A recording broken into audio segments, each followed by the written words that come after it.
राम जय जय राम जय राम जय राम जय जय राम श्री राम जय राम जय जय राम श्री राम जय राम जय जय राम श्री राम जय राम जय जय राम श्री राम जय राम जय जय राम श्री राम जय राम जय जय राम श्री राम जय राम जय जय राम श्री राम जय राम जय जय राम श्री राम जय राम जय जय राम श्री राम जय राम जय जय राम ओम नमः शिवाय ओम नमः शिवाय हर हर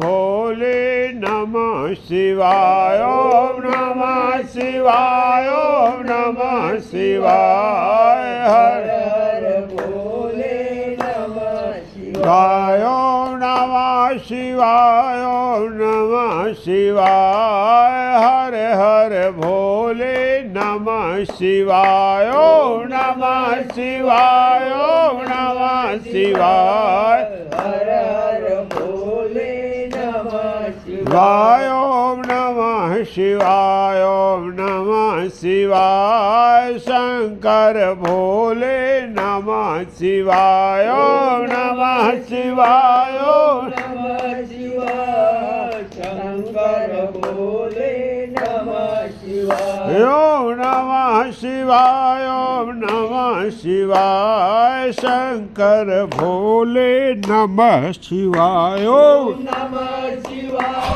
ओम नमः शिवाय शंकर भोले नमः शिवाय ओम नमः शिवाय ओम नमः शिवाय बम बम भोले नमः शिवाय ओम नमः शिवाय ओम नमः शिवाय बम बम भोले नमः शिवाय ओम नमः शिवाय ओम नमः शिवाय बम बम भोले नमः शिवाय ओम नमः शिवाय ओम नमः शिवाय बम बम भोले नमः शिवाय ओम नमः शिवाय ओम नमः शिवाय हर हर भोले नमः शिवाय ओम नमः शिवाय ओम नमः हर हर भोले नमः शिवाय ओम नमः शिवाय ओम नमः शिवाय शंकर भोले नमः शिवाय ओम नमः शिवाय ओम नमः शिवाय शंकर भोले नमः शिवाय शिवाय ओम नमः शिवाय ओम नमः शिवाय बम बम भोले नमः शिवाय ओम नमः शिवाय ओम नमः शिवाय शंकर भोले नमः शिवाय ओम नमः शिवाय ओम नमः शिवाय हर हर भोले नमः शिवाय ओम नमः शिवाय ओम नमः शिवाय शंकर भोले नमः शिवाय बोलो श्री गणेश भगवान की जय शंकर भगवान की जय पार्वती मैया की जय सियावर रामचंद्र जी की जय उमापति महादेव की जय वृंदावन कृष्ण बलदाव जी की जय श्री दत्तात्रेय भगवान की जय पवन सुत हनुमान की जय बोलो सब संतन की जय जय सीताराम हर हर महादेव।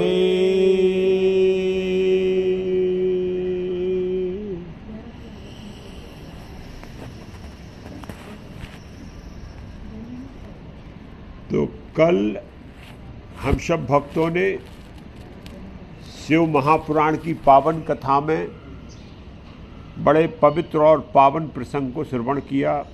कथा का प्रसंग उमा संहिता में चल रहा है। उमा का मतलब प्रकृति, सृष्टि। भगवान सदाशिव की आद्या शक्ति उमा। और उसी संहिता में उसी सृष्टि का प्राकट्य के बारे में हम सब जान रहे हैं।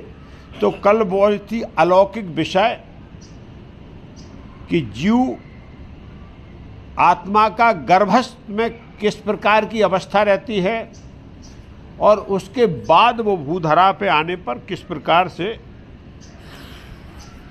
माया के जाल में फंस जाता, माया के बंधन में हो जाता है। इसी प्रसंग को हम सब ने सुने, बड़ा व्यापक विस्तार से कल इस पर चर्चा हुई। वास्तव में भगवान शिव इस प्रसंग को बड़े व्यापक रूप से शिव पुराण में वर्णन किया गया है कि वास्तविक जीवन में कर्म फल के हिसाब से हमको मानव तन मिलता है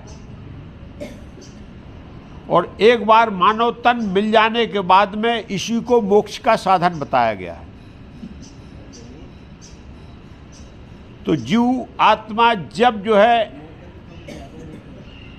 मां के गर्भ में प्रवेश करती है तो जो 9 माह का अंतराल है इसको भी जीवात्मा के लिए नरक का भोग बताया गया कि वो नरक का भोग करती है।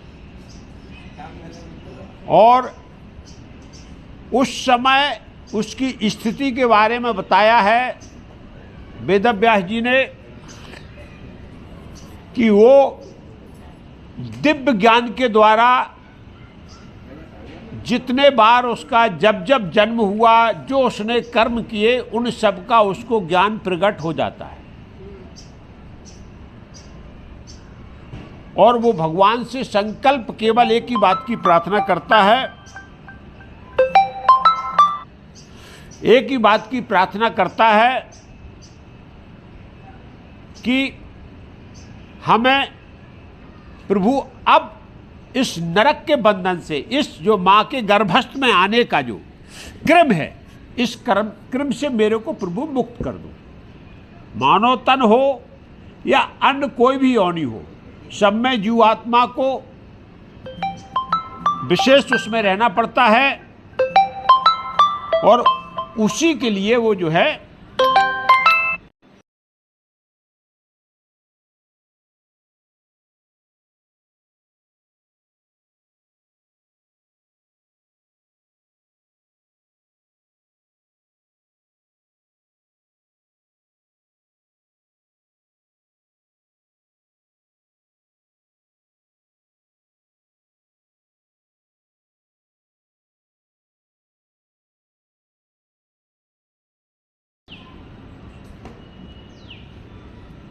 जीव आत्मा जो है केवल इसी निवेदन के साथ इस भूधरा पे उसका प्राकट्य होता है। ये सब भगवान की कृपा से होता है और वैसे ही जैसे ही वो भूधरा पे आता है वैसे ही ये प्रकृति के जो गुण हैं, माया है जो सतोगुण रजोगुण और तमोगुण के प्रभाव में आता है, तो भगवान की जो छवि थी वो छवि विलुप्त हो जाती है और फिर उसका जीवन प्रारंभ हो जाता है और उस जीवन का प्रारंभिक स्थिति से लेके मृत्यु तक, ये जीवन यात्रा जन्म से लेके मृत्यु तक की को जो बोलते हैं इसको जीवन यात्रा बोलते हैं। और इस जीवन पूरी यात्रा में मनुष्य क्या रहता है, माया के जाल से घिरा हुआ रहता है। इसलिए वो क्या करता है कि भगवान का सानिध्य प्राप्त नहीं कर पाता है, क्योंकि वो अज्ञान के जाल में फंस गया है और उसने ये भूधरा को ही अपना सब कुछ मान लिया। ये माया ही उसको सब कुछ दिखाई देती है। हम और आप भी देखें, संसार में जो कुछ चीज़ है यदि जो मेरे पास है तो ऐसा लगता है मेरी है, कभी मेरे से नहीं छूटने वाला। घर है, परिवार है, संसार है, सब। तो इतना मोह हो जाता है इस माया से कि फिर जो है उस दिव्य चिंतन का जो है ख्याल ही भूल जाता है और इसी को अज्ञान बोलते हैं। और इसी अज्ञान से यदि हमारा सद्गुरु मिल जाए, हम अच्छी संतवाणी सुन लें, कथा भागवत का श्रवण कर लें भगवान के भजन कीर्तन में प्रकट हो जाए तो यही मेरा जो अज्ञान क्या खत्म होके जो है वो दिव्य ज्ञान में प्रकट हो जाता है कि संसार है, हम केवल क्या है भगवान की लीला में एक साक्षी बने हैं। भगवान मेरे को जैसा खिला रहे वैसा हम खेल रहे, लेकिन मेरा ये वास्तविक स्वरूप है, वास्तविक स्वरूप मेरी शुद्ध बुद्ध आत्मा है जो भगवान का अंश है। और यदि ये ज्ञान हो जाता है तो जो मोह माया का जो बंधन है ये कट जाता है और भगवान की फिर उस पर कृपा बरसने लगती है और इस प्रकार से उसकी जीवन यात्रा प्रारंभ रहती है। और जब उसने भगवान का सानिध्य प्राप्त कर लिया और जो संकल्प उसने किया था, यदि वो संकल्प को उसने पूरा किया तो फिर जन्म मरण के बंधन से वो मुक्त हो जाता है और उसको भगवान का धाम प्राप्त हो जाता है। अब शुभ और अशुभ कर्म किए, अशुभ कर्म किए तो उसका परिणाम नरक हुआ, नरक के बाद अन्य प्रकार की किसी भी योनि में जन्म मिलेगा उस जीवात्मा को।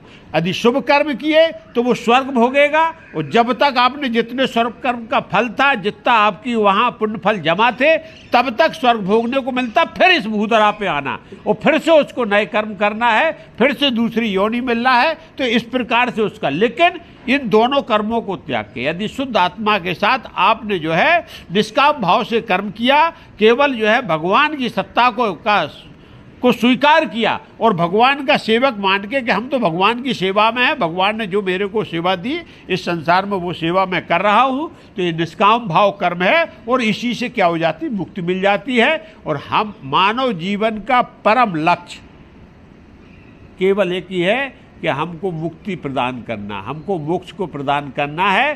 क्योंकि किसी भी अवस्था में बार बार जन्म मरण के उससे बंधन से मैं मुक्त हो जाऊं, क्योंकि जीव आत्मा नरक को यहाँ साक्षात भुगती है। तो इस चीज को ध्यान में रखना है। ये कल जो है अपन बहुत विस्तार से इस पर चर्चा हो चुकी है और वैराग वृत्ति से ही मोक्ष की प्राप्ति होती है। वैराग का संक्षेप में मतलब बता दिया। यदि संसार के जो है मोह माया से मेरे को विरक्ति मिल जाए और हमारा प्रेम भगवान की चरणारविंद बिंदु में हो जाए, यही वैराग्य है और यही एक साधन बन जाता है कि भगवान के दरबार तक हमको पहुंचा देता है।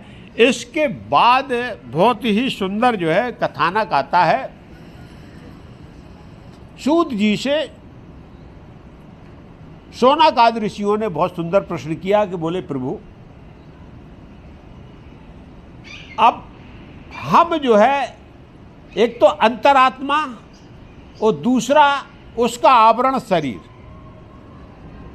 तो इस शरीर को कैसे पवित्र किया जाए और इस अंतरात्मा को कैसे पवित्र किया जाए जिससे भगवान से मेरा साक्षात्कार हो जाए। क्योंकि आपने पवित्रता का बहुत बड़ा व्याख्यान किया कि हम अंदर से भी और बाहर से दोनों तरीके से पवित्र हो, तो फिर जाके हम भगवान हमको क्या करते हैं, स्वीकार कर लेते हैं। जब तक हमारे अंदर पवित्रता नहीं है तब तक भगवान जो है उसको स्वीकार।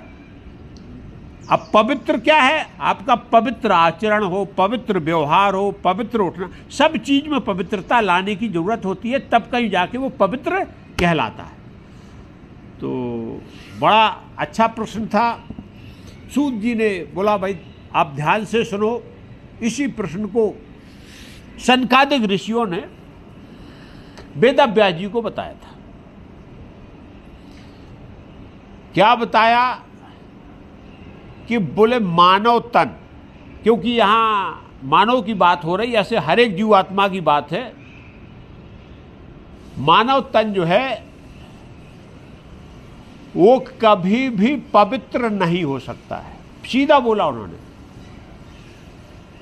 मानव तन को भूधरा पे आके पंचगव्य से लेकर, गंगा जल से लेकर, यज्ञ से, हवन से, तपस्या सबसे लेकर, लेकिन ये मानव तन कभी पवित्र नहीं हो सकता, क्योंकि इसका निर्माण ही अपवित्रता से हुआ, अशुद्धता से हुआ, इसलिए इसका कभी जो है ये पवित्र नहीं हो सकता है। पवित्रता का ध्यान कहाँ देना है, अपनी जो पवित्र शुद्ध आत्मा जो भगवान का अंश है, जो सत्य है, वो आपके अंदर प्रकट हुई है, उसकी पवित्रता का ध्यान देना। समझने की बात है, हम शरीर को पवित्र करने, हमको क्या है, जो अंतर आत्मा मेरी ये पवित्र होना चाहिए। हमको क्या है, वास्तव में अंदर से पवित्र होना है। बाहर की पवित्रता जो है कोई मायना। बोले क्यों? बोले भाई शरीर अपवित्र क्यों नहीं हो सकता? बोले शरीर आपका क्या है? ये मलमूत्र का खजाना है, इसमें जो है रक्त भरा हुआ है, मांस मज्जा भरा हुआ है, सब रसों से बना हुआ, सब दुर्गंध मारते हैं। आपका पसीना भी निकलता तो दुर्गंध मारता है, मलमूत्र है दुर्गंध मारता है, और आपका मांस भी थोड़ी देर हो तो वो भी बदबू। शरीर का जो है क्योंकि और इसका जो प्राकट्य है वो ऐसी जगह से हुआ है, बहुत बड़ा खेल है। भगवान ने कहीं इसको कहाँ पाला पोसा है? हृदय में नहीं पाला पोसा है, नाभि के नीचे, जिसको इसको नरक बोलते हैं। ये नीचे वाला जो शरीर है अब कहाँ बड़ा हो रहा है? शरीर कहाँ प्रकट हो रहा? जहाँ मलमूत्र का खजाना, उसी में जीव आत्मा पढ़ के नरक भोगती हुई वो प्रकट हो रही। अब उसका जो है यदि पूरी की पूरी मिट्टी खराब है तो बर्तन तो बन गया है, अब मिट्टी जो थी वो ही अशुद्ध है और उसी का बर्तन बना हुआ, तो ऊपर से मिट्टी को कितना भी साफ करो, ऊपर से कितना भी धो मांजो उसको, लेकिन उसका निर्माण ही क्या? अशुद्ध। तो ऐसे ही शरीर का निर्माण जो है ये सब जो पंचभूतों से होता है, लेकिन ऐसी जगह से होता है कि जहाँ उसमें अशुद्धता भरी रहती है। इस चीज का उन्होंने ध्यान दिया कि बोले भाई देखो, एक बार है आप जो शरीर की शुद्धता और अपवित्रता या इस पे ध्यान नहीं देना, क्योंकि ये सत्य नहीं है। अब हम और आप जो परेशान रहते हैं, ये शिव पुराण एक एक बात है, अरे हम तो अभी जो है अपवित्र हैं। अरे बोले हर समय अपवित्र हो, केवल अंदर की आत्मा को पवित्र, क्योंकि ये जो है शरीर का स्वर पूरा नाश्वर है, ये नष्ट होने वाला है, क्योंकि ये यहीं मिला यहीं खत्म हो जाएगा। हमको को जो शाश्वत है उसकी पवित्रता का ध्यान रखना कि हमारी अंतर आत्मा जो है हमारे कुकर्मों से, अशुभ कर्मों से ये दूषित ना हो। शरीर तो जो भगवान ने जैसा दे दिया है, जिस स्थिति में तैयार हुआ है, ये है पवित्र, और इसका भौतिक व्यवस्था के हिसाब से इसका रख रखाव बड़े सही तरीके से इसलिए किया जाता है कि जिससे हम नाना प्रकार की भौतिक जो है बीमारियों से, जो भौतिक जगत में नाना प्रकार की बीमारियां हैं, उनसे जो है बचे रहें। केवल इसकी शुद्धता, साफ सफाई, ये इसमें आता है, लेकिन शुद्धता का ध्यान हमको किस पे देना है? अंतरात्मा पे देना, कि हमारी अंतरात्मा अशुद्ध न होने पाए। शरीर तो आपका जो है इसको आप किसी से भी धो लो मांज लो, लेकिन ये तो जैसा है वैसा ही रहने वाला है। इसलिए यहाँ गोस्वामी तुलसीदास जी ने बोला है, क्या बोला है? छित जल पावक गगन समीरा, पंचरतित अति अधम शरीरा। ये शरीर जो है अधम है, ये पांच जो है, पांच प्रकार के जो है आपके भौतिक उससे बना हुआ है, इस पंच महाभूत। अब पंच महाभूत में जो है ये सबका उसमें समावेश है, जिसमें जो है आकाश है, आकाश के बाद जो है आपकी वायु है, अग्नि है, जल है और पृथ्वी है। इन सब के समावेश से बना हुआ है, और ऐसी जगह बनाया गया कि वह शुद्धता का भंडार है। इसलिए आप जो है ये क्या अधम है, ये जो है शाश्वत नहीं है। इसलिए आपको कहाँ ध्यान देना है? मुख्य केंद्र बिंदु हमारी जो शाश्वत है वो मेरी अंतरात्मा है, और उसी अंतरात्मा पे हमको क्या करना है? कंसंट्रेट करना है कि हमारी अंतरात्मा जो है अपवित्र न होने पाए। और अपवित्रता का कारण जो है, अब शरीर के 12 द्वार बताए गए जिनसे पूरा विकार निकलता, गंदगी निकलती।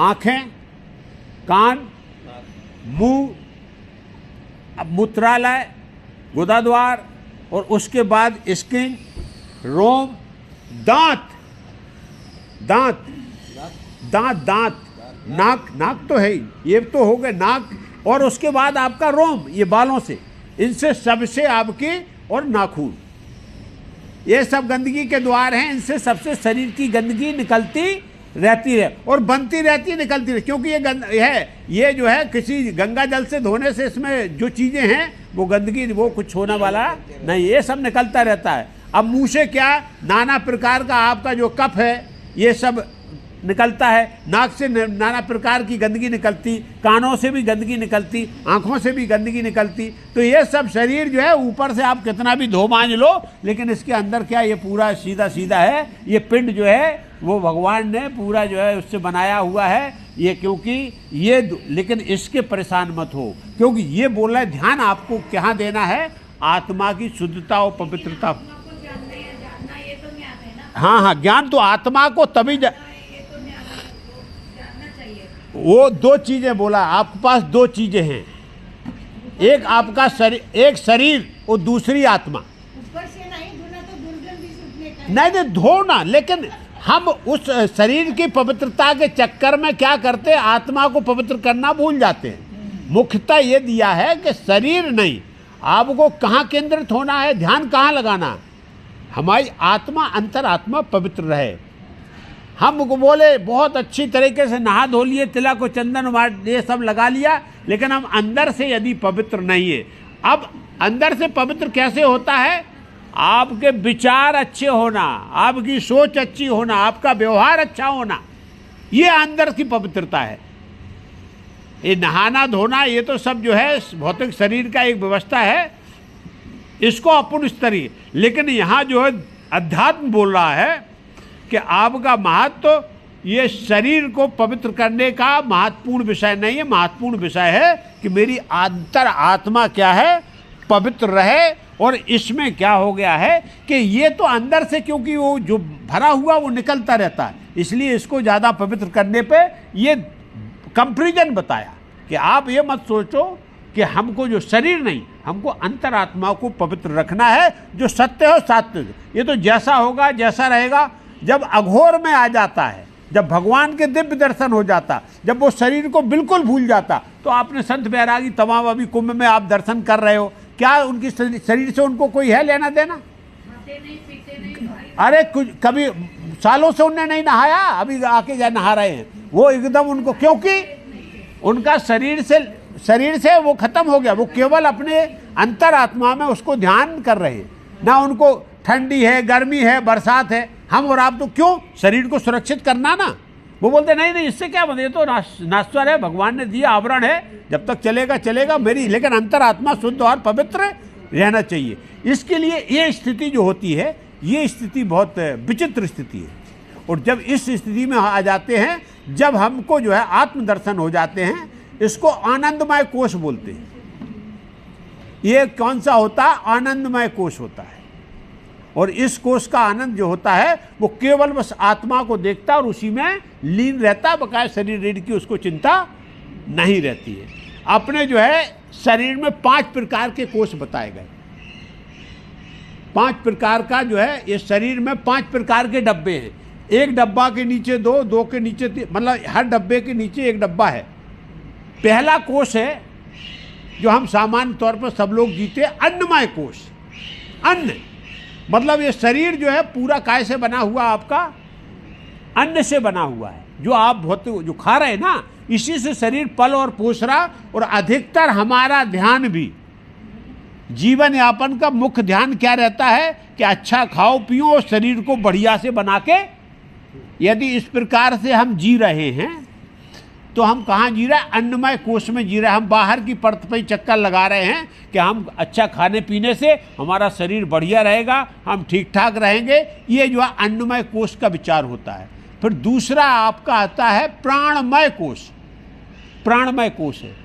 प्राणमय कोश में जो है वायु की प्रधानता है, रक्त की प्रधानता, वायु की और रक्त की प्रधानता है, और नस नाड़ियों की प्रधानता है। इसको बोलते हैं प्राणमय कोश।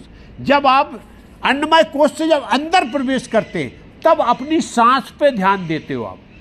इस स्थिति की, मेरी अंदर की स्थिति, मेरी सांस की प्रक्रिया है, कैसी चल रही है, कैसा मेरा रक्त संचार है, किस हिसाब से हम जीवन यापन कर रहे हैं। क्योंकि जब हमारा रक्त संचार बिगड़ जाता ना, तो हम परेशान होने लगते हैं, तब ध्यान देते हैं। तो प्राणमय कोश दूसरी स्थिति है, शरीर के अंदर की स्थिति आती है, प्राणमय कोश होता है। इसके बाद फिर आता मनोमय कोश। मन की वृत्ति, मन की वृत्ति में होता विचारण। हाँ, मस्तिष्क में आपके विचार कैसे आ रहे हैं, आप जिस प्रकार से आपका माहौल वातावरण होगा, जहां आप बैठ रहे उठ रहे हो गए, जहां से आपका वार्तालाप होती होगी, जिनकी आप संगति कर रहे हो, उनके हिसाब से आपके विचार मनोमय कोश में, और आपके यदि विचार एकदम दिव्य जो है विचार प्रकट होने लगे तो आपकी स्थिति क्या हो गई, फिर आपने शरीर का भी ध्यान नहीं है, आपको प्राण का भी जो है ध्यान देने चाहिए, क्योंकि आपके विचार शुद्ध हो गए। शरीर फिर प्राण, और प्राण से विचार शुद्ध हो रहे, तो विचार जब शुद्ध हो जाते तो वो मनोमय कोश में हम जीवन जी, क्योंकि मनोमय कोश पे हमारा ध्यान है, अपने मन पे हमने ध्यान रखा, इंद्रियों को नियंत्रित करके रखा, ये मनोमय कोश में जीने वाला आदमी है। एक केवल जो है अन्नमय कोश में जीवन निकालता, दूसरा अपने प्राणों का ध्यान रखता है, तीसरा जो है मन पे नियंत्रण रखता है, इंद्रियों को नियंत्रण करना, क्योंकि हमारा लक्ष्य दूसरा है। और जब इसके ऊपर जाते हैं तो ज्ञानमय कोश होता है। मन के जो विचार हैं, अब उन विचारों का क्या करना, मेरे को निर्णय में बदलना है, और निर्णय लेने की शक्ति किसके पास है, ज्ञान के पास है, बुद्धि है और विवेक है। ये जो है ये मन के विचारों का क्या करेगा, फिर डिफरेंशिएशन करता है, जिसको बोलते हैं कि भिन्नता को पहचानना संसार में, इसको बोलते ज्ञान। कैसे, दो प्रकार की साउंड हुई, आवाज है लेकिन दो प्रकार की आवाज आई, एक घंटी की आई, एक झीका की आई। आपने बोला ये आवाज अलग, ये आवाज अलग। आपके अंदर ज्ञान ये है कि आप आवाज को पहचान पा रहे हैं। कई प्रकार के आपको रंग दिखाई दे रहे हैं, आप उनको डिफरेंशिएशन कर रहे हैं, ये लाल है, ये पीला है, हरा, ये कैसे हो रहा, ये आपको ज्ञान से हो रहा है। हम और आप में पहचान जो प्रकट हो रही, कैसे हो रही, ये सब ज्ञान से हो रहा है। तो जब हम इस स्थिति में हो जाते हैं कि हम जो समझने लगते हैं, हमारा ज्ञान जब प्रखर हो जाता है तो इसको ज्ञानमय कोश बोलते हैं। कि हर चीज का अच्छे और बुरे का ज्ञान कब होता, जब हम दिव्य स्थिति में होते, ज्ञानमय कोश में होते, तब हमको समझ नहीं भाई ये तो अच्छा नहीं, ये गलत है, क्योंकि आपको इस बात का ज्ञान है। खाने के लिए दो पदार्थ रखें, यदि आपको ज्ञान है तो आप क्या करोगे, जो हितकर है वो पदार्थ को क्या करोगे, आप ग्रहण करोगे। ये ज्ञान बताया कि नहीं नहीं नहीं, ये आपको हितकर है। स्वाद बोल सकता है, जीभ बोल सकती, इंद्री बोल सकती है आपकी कि नहीं इसमें आनंद आएगा, ये खा लो। लेकिन ज्ञानमय कोश में आप हो तो आप बोलोगे नहीं नहीं, इससे खाने के बाद जो इसका प्रभाव होगा, जीभ में तो आनंद आएगा लेकिन अंदर जाने के बाद ये विकार उत्पन्न है। तो ज्ञानमय कोश में जब आदमी जीता है तो हर कर्म पे, हर व्यवस्था पे एक एक कदम जो है वो ज्ञान के हिसाब से रखता है, इसको ज्ञानमय कोश बोलते हैं। और इससे बाद की जो स्थिति होती है आनंदमय कोश, जब हम ज्ञान के बाहर निकल जाते फिर हम इस संसार को भूल जाते। इस संसार में फिर वो केवल अंतरात्मा में भगवान का दर्शन करता है, और वो एकदम जो है जैसे समाज के लिए, इसके लिए पागलपन की, आज मनुष्य समझेगा ये पागल है, ये तो अपने आप में हंस रहा, अपने आप में आनंद, इसको क्या मिल रहा, क्या खा रहा, क्या वो, अरे बोले क्या हो रहा, वो फिर जो है आनंदमय कोश वाला बात क्या है, ये पंच तत्वों से बात करने लगता। वो अकेले में बैठा होगा, धरती माता से बात करेगा, वायु से बात करेगा, अग्नि से बात करेगा, भगवान से बात करेगा, क्योंकि आनंदमय कोश उसका जागृत हो गया, उसको शरीर का भान नहीं है। कहीं भी बैठा, कैसा भी, ना मान ना अपमान ना सम्मान, कोई चिंता नहीं, कहीं भी बैठ जाएगा, कुछ भी। मतलब एक ऐसी, बहुत से संत महारत को देखोगे जो आनंदमय कोश में जीते, उनको कोई चिंता नहीं रहती। खाने में सब चीज मिला लिया और खा लिया, नमक मिर्ची हल्दी जो कुछ भी है, पूरा खाना ऐसा, स्वाद का कोई महत्व नहीं रहा उनके जीवन में, और ना उनको मान सम्मान का महत्व रहता है। इसको बोलते हैं आनंदमय कोश। तो ये 5 प्रकार के कोश हैं, और इनसे जो है पूरे जीवन की व्यवस्था बनी हुई है। अब धीरे धीरे अभ्यास से ये परम स्थिति है आनंदमय कोश में जीना, कि हमको कोई कुछ भी बोलता रहे, लेकिन ऐसा हो नहीं सकता। यदि किसी ने हमसे जो है आंख निकाल के भी किसी ने देख दिया, बोला कुछ नहीं आंख, तो भी आपको क्रोध, ऐसे कैसे मेरे को देख रहा है। लेकिन आनंदमय कोश में जीने वाला बोले उसकी आंख है, उसको निकालने दो, मेरे कोई मतलब, अरे उसने गाली दिया, उसकी गाली, उसका मुंह है, उसने दिया, मेरे को क्या हुआ। तो ये स्थिति कब आ जाती है, जब हम जो है साक्षात्कार अंतरात्मा में अपने भगवान के दर्शन कर लेते आराध के। तो ये आनंदमय कोश में हमारा जो है, यहाँ एक बहुत सुंदर बात बताई, हम और आप ध्यान नहीं देते। जीव आत्मा जब जो है बालकपन में रहती है, बहुत दुख पाती है। हम और आप आनंद, बच्चे से बहुत आनंद, बच्चा छोटा होता है तो संसार आनंद प्राप्त करता, लेकिन उसके अंदर बैठी हुई जीवात्मा बहुत दुख प्राप्त करती। क्या होता, अब उसके छोटा बच्चा है ना, वो हाथ चला पाता, पैर भी चलाता, लेकिन उसको अब पीठ में खुजान मच रही, उसकी खुजली हो रही। क्या खुजा सकता वो? माँ को भी ज्ञान नहीं कि इसकी खुजली हो रही, परेशान है, तकलीफ है। अब पेट में उसको दर्द हो रहा है, वो रो रहा है, लेकिन ये नहीं बता सकता कि मेरे को दर्द है, क्योंकि उसकी ज्ञान इंद्रियां जब तक विकसित नहीं होती हैं, संसार उससे आनंद लेता है, लेकिन उसकी जीव आत्मा बालकपन में बहुत कष्ट उठाती है, नाना प्रकार की बीमारियां। अब बता ही नहीं पा रहा कि क्या हो रहा आखिरकार। क्यों? क्योंकि अभी उसकी ज्ञान इंद्रियां विकसित नहीं हुई। लेकिन ध्यान रखना, जो अंतरात्मा है ना, उसको सब आभास हो रहा, वो सब जान रही कि अरे ये क्या परिस्थिति, लेकिन भगवान से बोलता है। वो बोलता उस समय जब जो है, हे ईश्वर कहाँ फंसा दिया संसार में, ये तो हम ये भी नहीं बोल पा रहे कि मेरे को भूख लगी, तो वो रोता है, ये नहीं बोलता कि दूध पिलाओ मेरे को भूख लगी, रोता। अब माँ देखती भाई क्यों रो रहा, अजमाइश, अरे इसको भूखा है क्या, तो भी रो रहा, तो और परेशानी, दर्द है क्या, नाना प्रकार का ये ज्ञान जो है, ये जो है शिव पुराण यहाँ तक इतनी गहराई से। अब भगवान ने वेदव्यास जी के ज्ञान की और उसकी क्षमता क्या हो सकती, और बोले भाई ये बालकपन भी जो है वो भी आप सब आनंद प्राप्त करते, लेकिन जीव आत्मा को बालकपन में भी दुख रहता, जब तक क्या वो क्या करता है, जब तक प्रौढ़ नहीं हो जाता, जब तक कि उसकी ज्ञानेंद्रियां और कर्मेंद्रियां विकसित नहीं हो जाती, तब तक वो असहाय स्थिति में। और ठीक बोले, ठीक इसका विपरीत, जब वृद्धावस्था में जाते हैं तो इस जो है शरीर की वही अवस्था हो जाती है जो उसकी बालकपन में होती है। पहले इंद्रियों का विकास नहीं हुआ था, अब इंद्रियों का क्षय हो चुका है। अब मजबूरी है, पहले भगवान की देन थी, क्योंकि भगवान धीरे धीरे विकास होता है, एकदम तो दिव्य हो नहीं जाता, लेकिन दोनों स्थिति बराबर होती हैं।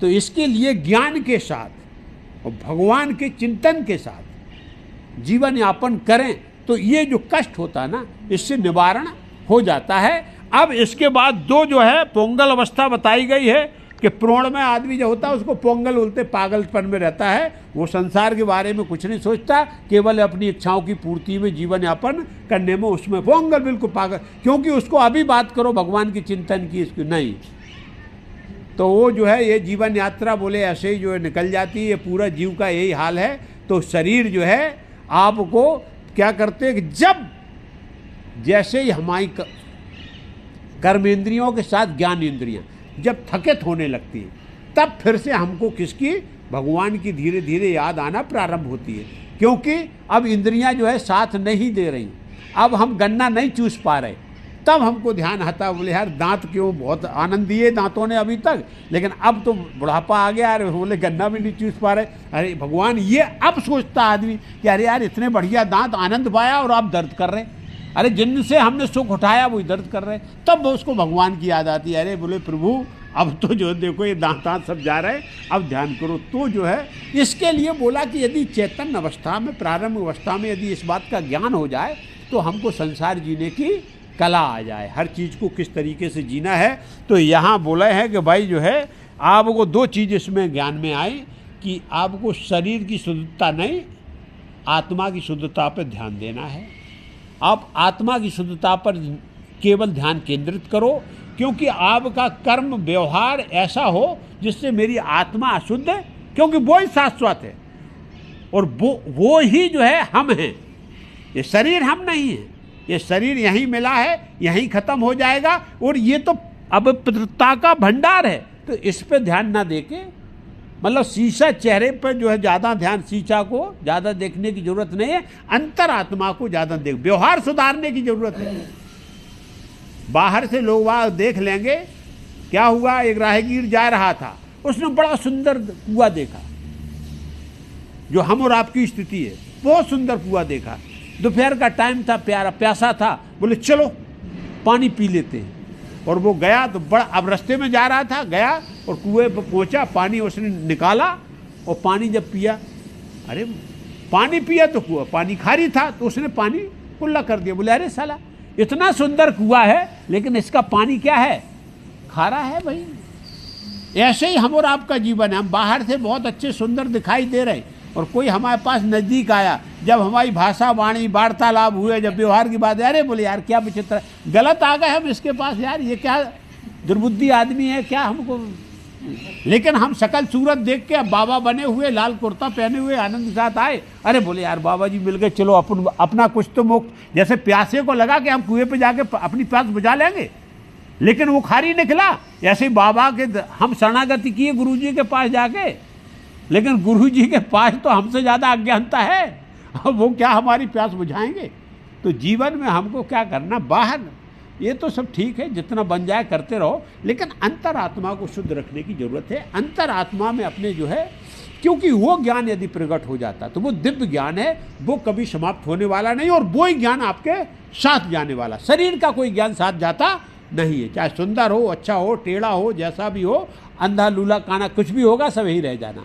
केवल जो है वो शुद्ध बुद्ध आत्मा है, वो उसके साथ जो ज्ञान है वो आप जाता है। इसलिए शरीर की आप ज़्यादा चिंता, यहाँ निश्चिंता की बात की गई है कि इसको आप ज़्यादा जो है इस पर ध्यान देने की ज़रूरत नहीं है। तो इसके लिए इसको,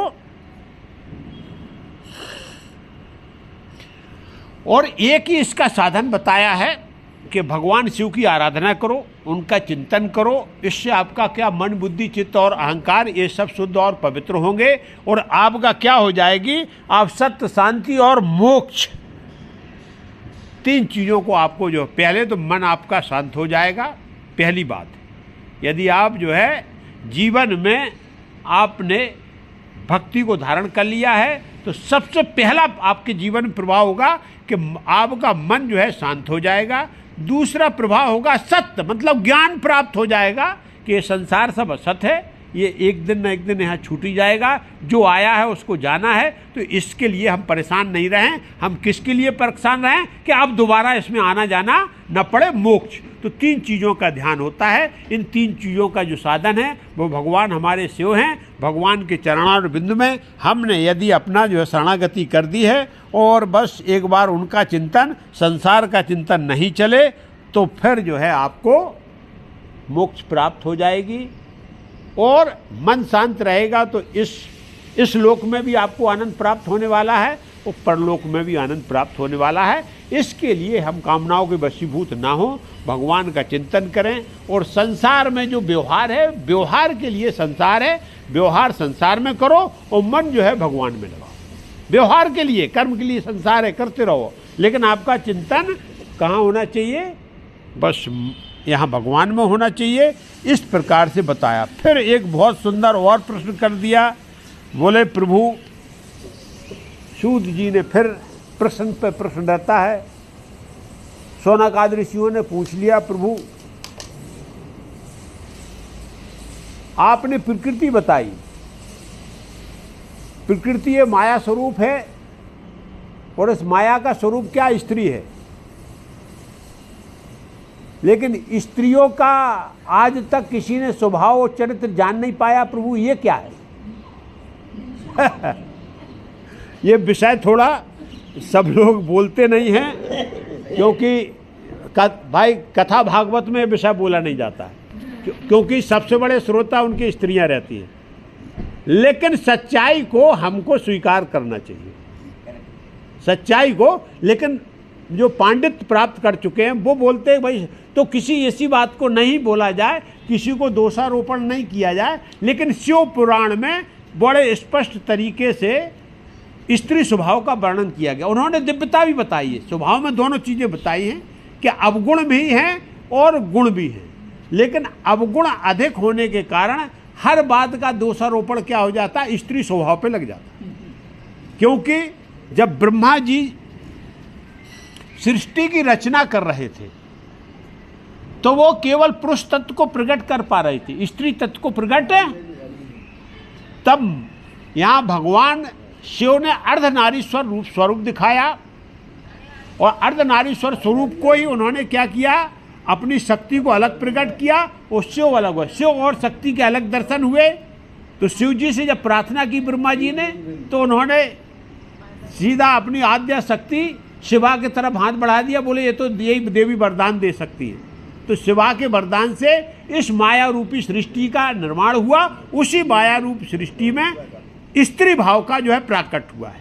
तो इसको भी जो बोला गया कि संसार गुण और दोष से बना हुआ है, तो वो गुण दोष के साथ स्त्री का प्राकट हुआ है। लेकिन यहाँ ये बोला, बहुत महत्वता दी कि यदि समाज में आपको दिव्यता लाना है, पवित्रता लाना है, शुद्धता लाना है, उस समाज को पूरे को दिव्य बनाना, तो आपका स्त्री तत्व जो है वो ज्ञानी और वैज्ञानिक होना चाहिए।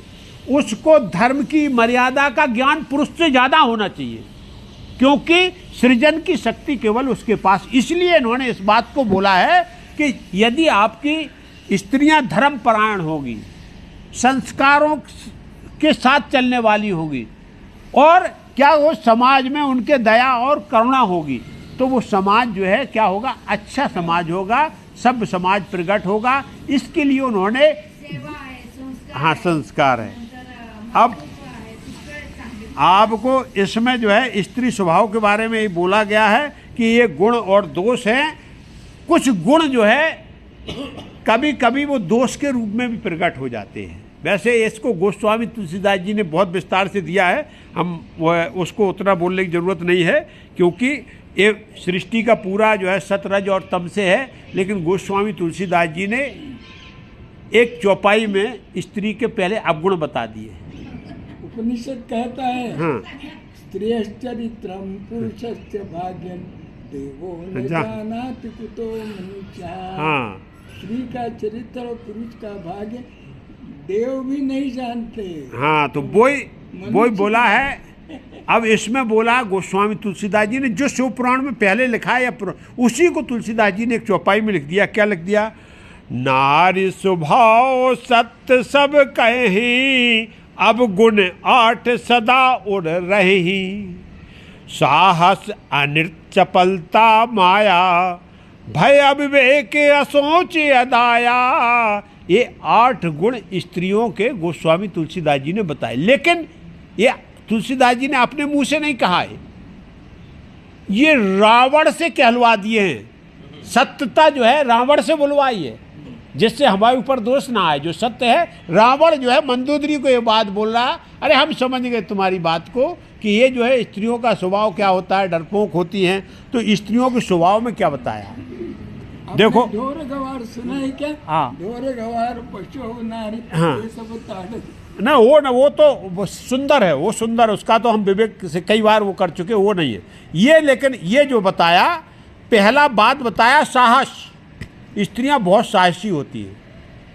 ये भी अवगुण है, क्योंकि अवगुण है साहस का। यदि आप अत्यधिक कहीं जो है साहस दिखा दें, क्या साहस है कि आज तक किसी आदमी को आपने आग लगा के मरते हुए नहीं देखा होगा। सुना है क्या? किसी को नहीं सुना। कभी धोखे में लग जाए अलग बात है, लेकिन स्त्रियों के आपको 90% केस क्रोध में, गुस्से में आके, और वो क्या करती हैं, अपने आप पे तेल डाल लिया और आग। ये साहस है उनका, अदम्य साहस है। लेकिन अवगुण है ये साहस जो है जीवन में कहीं उपयोग में साहस होना, लेकिन ऐसा अदम्य साहस नहीं होना जो अपने आप को ही क्या कर दे, चोट पहुंचा दे। तो स्त्रियों को साहसी बताया, लेकिन अवगुण के रूप में बताया है कि वो साहस का प्रदर्शन कभी कभी अवगुण के रूप में कर देती हैं और अपने आप को भी नष्ट कर लेती हैं। ये कोई साहस नहीं है। दूसरा गुण बताया है अनर्थ हैं, बात बात पे झूठ बोलती। गोस्वामी जी बोला है कि बात बात पे झूठ बोलती, जबकि कोई मतलब नहीं है हमको, जबकि झूठ से बचना चाहिए।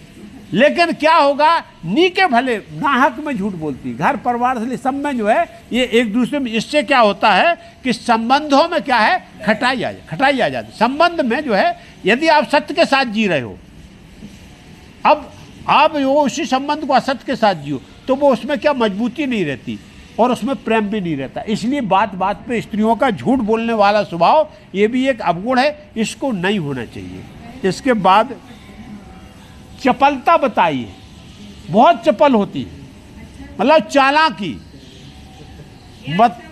हाँ, कौन सी चपल? नहीं, चालाक चपलता कौन सी है? कौवा वाली चपलता है। जो क्लेवरनेस जो कौवा का जो होता है वो ज़्यादा चालाक रहता है, और वो क्या करता, हड्डी पे ही बैठता है जाके। बोले कौवा क्या है, बहुत चालाक है, लेकिन कहाँ जाके बैठता, घूरे पे बैठता है। तो चपलता जो है वो चतुराई वाली चपलता हो चलेगी, लेकिन यहाँ स्त्रियों की चपलता बताई गई कि जानबूझ के, जैसे कोई उन्होंने गलत काम कर लिया, जैसे कुछ खा लिया और मुंह पूछ लिया और बोले हमने कुछ नहीं, हम क्यों बन गए दिखाई दे रहे, ऐसे कोई हमने गलत काम कर लिया, इतने सफाई से गलत काम किया, कोई दुनिया नहीं जाना, लेकिन चित्रगुप्त भगवान जान रहे उस चीज़ को। तो ये चंचलता चपलता ये जो है समाज में नहीं चलती है, इसको जो है इसको भी अवगुण में लिया गया है। इसके बाद माया रूप ही है, वो तो ये बोल ही दिए कि माया जो है वो ऐसा चरित्र रचती है कि उनकी माया को भगवान भी नहीं समझ पाते हैं। इसके बाद भय, हर समय डर घुसा रहता है हर समय, अच्छे में भी डर है।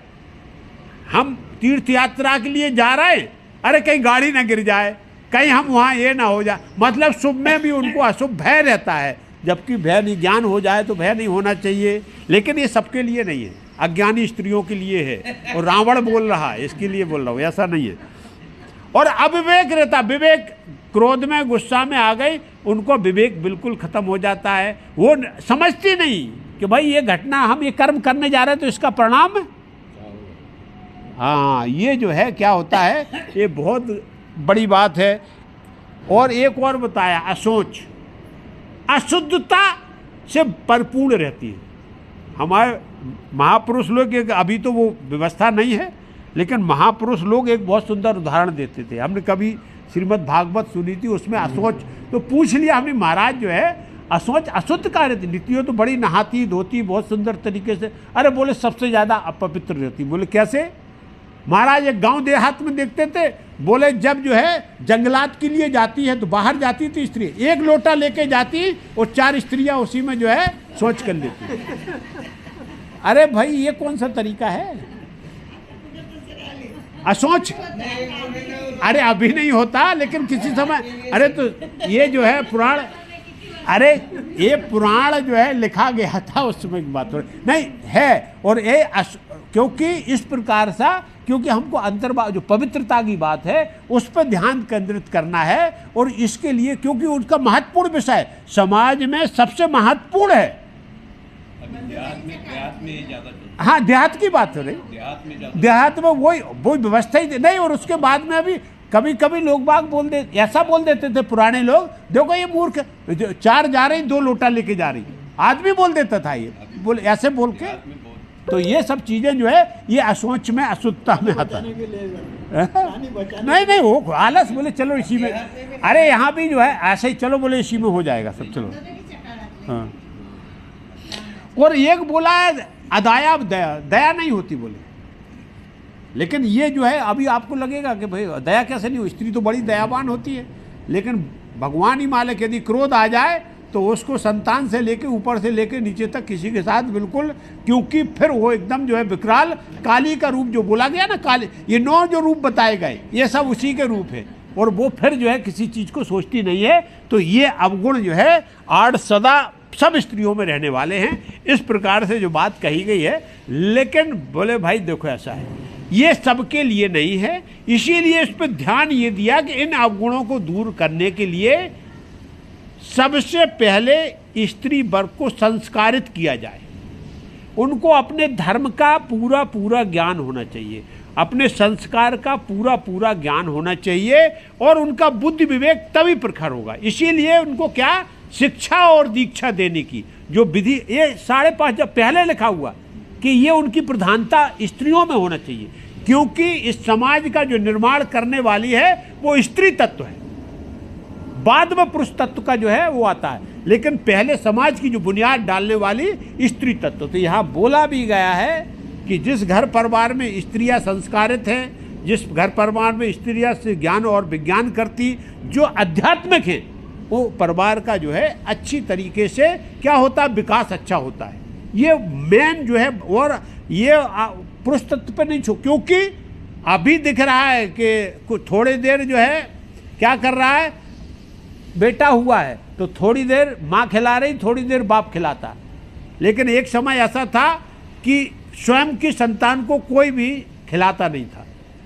दादा बाबा खिला लेंगे, लेकिन खुद जो है पिता उसको किसी के सामने अपने बच्चे को नहीं खिलाता था। वो भी मर्यादा के उसमें आता था कि दादा बाबा बैठे हैं, बोले साला, गाँव में इस प्रकार का ये विधान था, बोले बड़े कंधे बैठाल के घूम रहा, जबकि दादा बाबा खिलाए सब, लेकिन पिता खुद अपनी संतान को बड़ों बूढ़ों के सामने क्या करेगा, खिलाएगा नहीं, कंधे पर नहीं बिठाएगा। छोटा बच्चा वो माँ खिलाए वो खिलाए, लेकिन दादा बाबा खिलाए। ये क्या मान्यता थी, संस्कार थे, इन सबको समझते थे। इसीलिए माँ को जो है इसमें महत्वपूर्ण बताया गया है कि और ये जरूरी दिया गया है कि स्त्री शिक्षा, स्त्री चरित्र निर्माण की बहुत जरूर आवश्यकता उस समय और जहाँ हो गया है वहाँ जो है समाज बिल्कुल अभी भी समाज जो है निष्कलंक है, निष्पाप है, बहुत अच्छे। और क्योंकि जड़, इसीलिए स्त्री को क्या बता दिया कि सब पापों की जड़ स्त्री है, क्योंकि रीजन यही है कि यदि वो शुद्ध और पवित्र हो जाए तो संसार अपने आप, क्योंकि सृष्टि पवित्र हो गई तो वो भगवान तो पवित्र है। तो इसके लिए क्या हुआ, इस संसार में जितना विकार है इस प्रकृति में, और उस प्रकृति को पवित्र होना पहला प्रथम दायित्व है। इसको अदरवाइज नहीं, ये सत्य बताया गया है कि संसार जो संस्कारों का वो प्राकट है वो स्त्री से ही होता है, स्त्री तत्व से होता है। तो इसके लिए यहाँ पर बहुत जोर दिया गया है महत्व। लेकिन ठीक है, सच्चाई है, और उसको हम सबको समाज में सुधारने की जरूरत है, क्योंकि स्त्री तत्व को जो है यदि संस्कारित किया गया जाए तो समाज हमारा संस्कारित हो जाएगा। अब इनके कुछ गुण बताए। स्त्री में सृजन और पालन करने की बहुत बड़ी अदम्य साहस है, ये कोई नहीं कर सकता। कि बच्चे ने यदि जो है पेशाब कर लिया है तो माँ के पास ही ये शक्ति है कि बच्चे को सूखे में लिटा देगी और अपन उसमें गीले में लेट जाएगी। ये नीचे में ऐसी व्यवस्था है, गांव देहात से बात हो रही है, क्योंकि ये सब देखा गया। आजकल तो नाना प्रकार की व्यवस्था, उस समय डायपर नहीं थे, उस समय तो बच्चा यदि छोटा है, यदि उसने रात में, तो माँ कहाँ बदलने जाएगी, अरे भाई कर लिया, अपन इधर हो गए। और इसको तो सृजन और पालन की अदम्य साहस है, अदम्य शक्ति, अदम्य त्याग है, ये जो है केवल स्त्री तत्व में है। बच्चा रोने लगा तो पिता तो एक बार बोले, अरे उठ, उसको उठाओ यार, ये सोने नहीं देता मेरे को, उधर लेके जाओ। है हमारा, आपके भी जीवन में कभी प्रारंभ में आया होगा, अरे बोले हम सवेरे मेरे को नौकरी करना और आप जो है बच्चा रो रहा है। लेकिन माँ बोले रात भर जगने दो, सवेरे काम भी करने दो, लेकिन बच्चे को सुलाना है, पालन करना। तो ये अदम्य साहस स्त्रियों में बताया गया है कि सृजन के और पालन करने का ये अदम्य साहस है, क्योंकि वो जन्म भी देती है और पूरी जवाबदारी के साथ बच्चे का पालन आप ही नहीं करते। मतलब मानो ये नहीं, जानवर भी हमसे ज़्यादा वो बच्चे के लिए जान अर्पित कर देंगे, बच्चे के लिए जान को अर्पित कर देते। एक डिस्कवरी में मैं देख रहा था, बहुत सुंदर, ऐसा उदाहरण मैंने जीवन में देखा ही नहीं।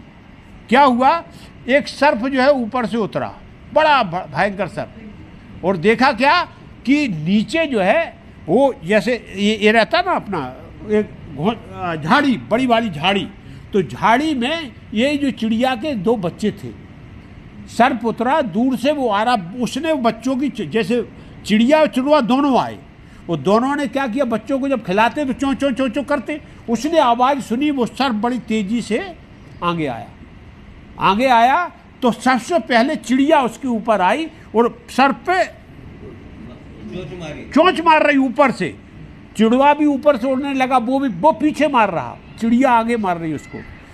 आप ताज्जुब करोगे, वो पूरा डिस्कवरी बिल्कुल रियल पोज था। तब वो चोट, लेकिन सर्प की जो ध्यान है वो उन बच्चों पे है, वो झाड़ी की तरफ बढ़ता जा रहा है। चिड़िया ने गजब कर दिया। चिड़िया क्या की, सर्प के सामने लौट गई, गिर गई, लेट गई वो उस पर, और ऐसे गिर गई। तो सर्प ने देखा, अरे अभी तो ये तो यहीं पे, तो उसने क्या किया, तुरंत उसके ऊपर झपट्टा मारा, तो वो और दूसरी जगह उड़ के गिर गई। और चिड़वा ऊपर से उसको क्या कर रहा, उसमें चोट मार रहा। अब वो उधर से उधर, फिर उधर से उधर, उस सर्प को जो है वो भूल गया बच्चों वाली बात, चिड़िया के पीछे लग गया, और जब वो बाहर निकल गया तो चिड़िया फुर से उड़ गई। तो हम और आप क्या करते, जानवर के अंदर जो ये मातृत्व है, ये नैसर्गिक है, प्राकृतिक है, इसलिए इस पर हमें ज़्यादा गर्व और अभिमान नहीं करना चाहिए। ये भगवान की देन है। जिस प्रकार से हम आप पालन पोषण करते, ऐसे सृष्टि में जितने भी जन जानवर सब कर रहे हैं अपनी संतान का, तो हम कोई जो है एहसान नहीं कर रहे इसको जो है, क्योंकि इस पे हमें कोई गर्व करने की और अहंकार और अभिमान पालने की जरूरत नहीं कि मैंने बच्चों को पाल के बहुत बड़ा कर दिया है। ये सृष्टि का नियम है, आपके अंदर आपको भी किसी ने पाला है और उसमें जो है आप भी ऐसे ही जो है पल रहे हो। तो दूसरा, ममता और प्रेम, मातृत्व भाव और प्रेम का स्त्री को सागर बताया गया, अमोघ है। दोनों चीजें स्त्री के अंदर भगवान ने भरपूर भर दी, क्योंकि सृष्टि का निर्माण होता है, इसलिए मातृत्व और प्रेम तमाम नाना प्रकार के उदाहरण हैं। भावुकता और सहनशीलता, लेकिन ये जो है यहाँ भावुकता और सहनशीलता ये दोनों ही जो है गुण भी हो सकते हैं, अवगुण भी हो सकते हैं। यदि आप किसी जो है दुरात्मा के प्रति भावुक हो जाते हैं तो आपको जीवन में नुकसान हो सकता है, और आप किसी दुरात्मा की किसी भी व्यवहार को आप सहनशील करते हैं, सहनशीलता है आपके अंदर, ये भी जो है अवगुण है। क्योंकि हमें जीवन में कभी सहनशीलता कहाँ तक, जहाँ तक जो है हमारे शरीर पे किसी भी प्रकार का नुकसान नहीं है, जब तक व्यवहार दूर का है तब तक हम सहनशील भी रहें और भावुक भी बने रहें। लेकिन भावुकता से यदि हमारे साथ कोई सी प्रकार का दुष्कर्म हो सकता है तो स्त्री को यहाँ सजग रहने के लिए बोला गया कि तुरंत उसको काली बन के जो है प्रकट हो जाना है, और न ऐसी सहनशीलता और न ऐसी भावुकता जीवन में कभी नहीं लाना है, क्योंकि उसका संस्कार, उसका चरित्र, उसका ये उसके लिए क्या हो जाएगा, दुष्परिणाम हो जाएगा। तो इसको जीवन में धारण करना, ये पहले हमारे वेद पुराणों में इस सब चीज़ को बता दिया है। चंचलता और जिज्ञासा, जिज्ञासा भी ठीक है, चंचलता भी ठीक है, लेकिन चंचल होके कभी हमको जो है कचरे के डिब्बे में हाथ नहीं डालना है, कभी गंदे लोगों का संगत नहीं करना, कभी गंदे लोगों के पास नहीं जाना, कोई भी ऐसी जिज्ञासा नहीं करना है कि जो दूसरों से पूर्ति हो। हम लोभ लालच में आके और अपनी जिज्ञासा की पूर्ति करने के लिए दूसरों से जब जो है क्या करते, मित्रता बनाते, सहयोग मांगते, तो वो क्या करते, शोषण करते। ये ज्ञान दिया है कि शोषण करते, और उस शोषण से बचने के लिए अपनी जिज्ञासाओं पर नियंत्रण रखें, जो भगवान ने दिया उसी में अपना को जो है पूर्ति करें। जो घर परिवार में स्त्री के लिए विशेष बोला गया कि उसका शोषण यदि हो सकता है, यदि वो जिज्ञासाओं की वशीभूत होती है और जो है क्या करती, तो अपने जो अपने पास संसाधन है उसी में अपना जीवन यापन करें। अन्यथा क्या, ये समाज है, ये दुष्ट प्रवृत्ति के लोग हैं, तो ये क्या कर सकते हैं कि शोषण कर सकते हैं।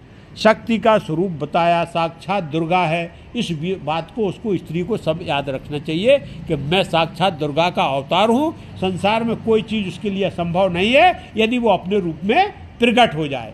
तो उसको अपने रूप का सदा ध्यान रखना चाहिए कि भगवान ने कोई स्त्री को जो है कमज़ोर नहीं बनाया है, बराबर का, तो बशर्ते हमारी मानसिक चेतना उतनी क्या होना चाहिए, प्रचंड होना चाहिए, चैतन्य होना चाहिए, और हमको अपने स्वरूप का ध्यान रखना है। क्योंकि इन सब चीज़ों के लिए हमको भगवान ने बुद्धि विवेक ज्ञान दिया है, तो इससे आप जो है क्या सदा जागरूक रहें, समाज के हर वर्ग का, हर उसके व्यवहार को पहचानने की शक्ति हो, इसके लिए बार बार इसमें बोला गया।